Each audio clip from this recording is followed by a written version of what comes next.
They slept like angels. Dad snoring like a bear, Mom buried under a mountain of blankets, and Emily curled up like a question mark, hugging that purple stuffed giraffe. That's my family. Dad's name is Michael. He smells like coffee, lost socks, and something called meetings. Mom is Sarah. She smells like toast, shampoo, and the kind of love that sneaks in through back scratches. And then there's Emily, 7 years old, slightly sticky, always singing, and entirely mine. I'm Leo. Golden retriever, golden fur, golden heart. They gave me to Emily on her 5th birthday. Big red bow, big happy tears. She looked at me like I was magic, and I was. From that day on, I was the favorite. No offense, Michael. You know it's true. Mornings were a glorious mess. Cereal flying, shoes missing, Dad yelling, "Where are my keys?" and Mom already holding them in her hand. I danced between legs, dodged backpacks, stole toast crusts. It was chaos. Beautiful chaos. And then, silence. One by one, they left. Dad and Mom went to their mysterious jobs, and Emily climbed into that giant yellow rolling thing that smells like crayons and loud music. I stayed behind, with my blue stuffed dinosaur and the clock. I waited, I napped, I waited some more. Sometimes I'd drag my toys around the house, hoping they'd come back faster if I made things fun. But the clock moved slow. Until 3 p.m. That's when everything changed. The door creaked open, the backpack hit the floor, and Emily ran straight to me. Every time. First hug, always mine. That was our deal. Some days she'd run off to play with other kids, and I'd sit by the window, watching her laughter through the glass, tail thumping against the floor. Other days, the best days, her friends came here, and I got belly rubs, cookie crumbs, and compliments like, "He's so soft." But my favorite part? Evenings. When the sky turned orange, Mom or Dad would grab my leash, and I'd spin in circles like I'd never seen a park before. We'd go to the big green field where all the dogs go. Max, the grumpy bulldog, Coco, the fancy poodle, and Rocket, who barks at clouds for sport. We ran, we sniffed, we rolled in things we weren't supposed to. That was my world, my kingdom. And when it was time to sleep, Emily would lie in bed and whisper to me about her day, about spelling tests, mean kids, and how her dreams were full of flying tigers. I didn't understand all the words, but I knew the feeling. I was part of her dream, her story, her heart. And I truly thought, it would be like this forever. It was a beautiful morning. I heard a sound outside, a soft shuffle, like something unfamiliar. I rushed to the gate and saw her, a street dog. Scruffy fur, muddy paws, eyes like tired moons. She just stood there, staring. No bark, no growl, just stillness. So, I did what I always did. I barked, loud, proud. "Go away," I told her. "This is my home. I have a family." She didn't bark back, just looked at me. Calm, quiet, almost knowing. Then she turned and walked away. I thought I'd won. Later that day, we went out like always. Car ride, windows down, wind in my fur. I thought it was just another perfect day. We parked somewhere busy. People everywhere, noise, so many smells. I looked away for just a second, a pigeon maybe, or a burger wrapper. And when I turned back, the leash was empty. They were gone. I barked, I ran in circles, I searched every face, but they didn't come back. My perfect world vanished.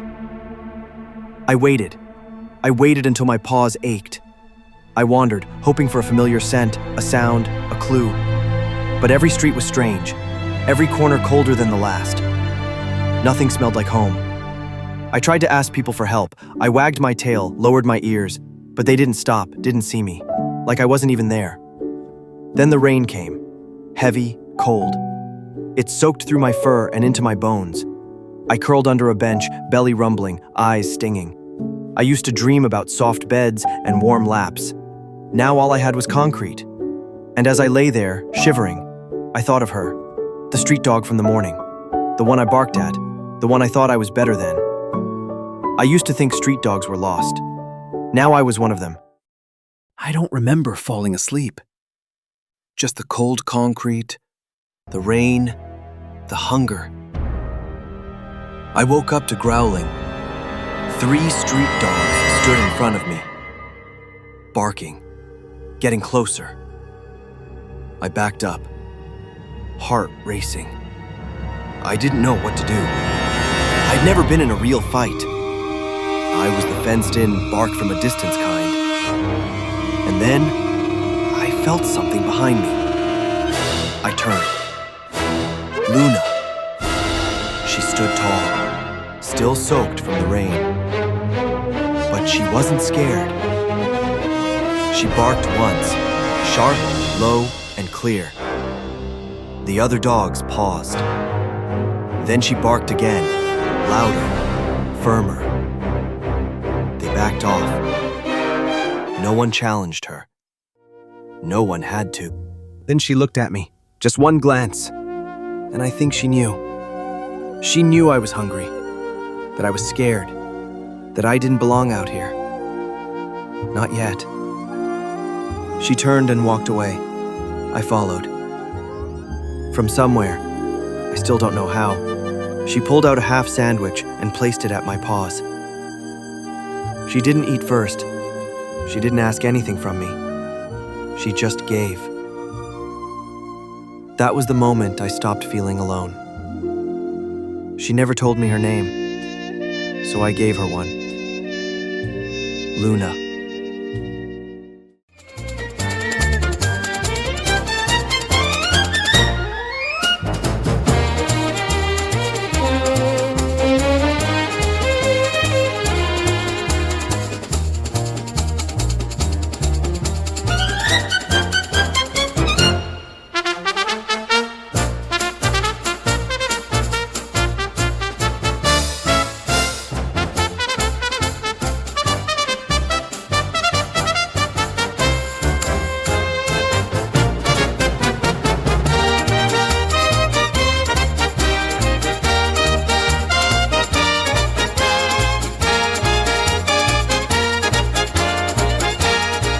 Those 4 days were magical. No rules, no leashes, no sit, no stay, just freedom. It wasn't neat or safe. It was muddy, loud, wild, but it was ours. I stopped missing toys. I stopped missing the leash. We slept under trees, in doorways, side by side.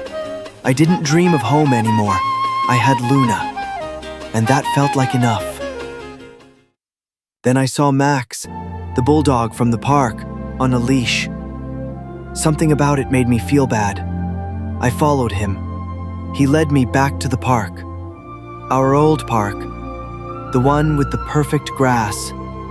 Dogs were playing. People were smiling. And all I could think was, they really believe this is their world. All the jumps, the tricks, the fetch. Are we just toys? Out here, it's messy, it's hungry, but it's real. No collars, no commands, just dogs. Then I heard it. My name. Leo! It cut through the noise like a thunderclap. I turned. It was her, my human, running, crying, calling. She knelt and wrapped her arms around me, and I let her. She clipped the leash on. Just like that, I was found. Or maybe, claimed. They took me home. My bowl was full. My bed was soft. My toys were exactly where I left them, and yet, I felt empty. They smiled. They cried. They called me good boy again and again. But I wasn't that dog anymore. I used to think love was the leash, the treats, the cozy bed. Now, I knew better. Love was a muddy sandwich shared in silence. Love was sleeping under the stars with someone who'd never leave. Love was Luna. And I left her behind. I sit by the window now. Sometimes I see her. Across the street, under the lamppost, she looks up. She waits. But I can't go. There's a door between us, a world between us. She turns and walks into the dark, and I don't bark, because now I know. Some cages are built with fences, some with kindness, but they're cages just the same, and even the softest one can still break your heart.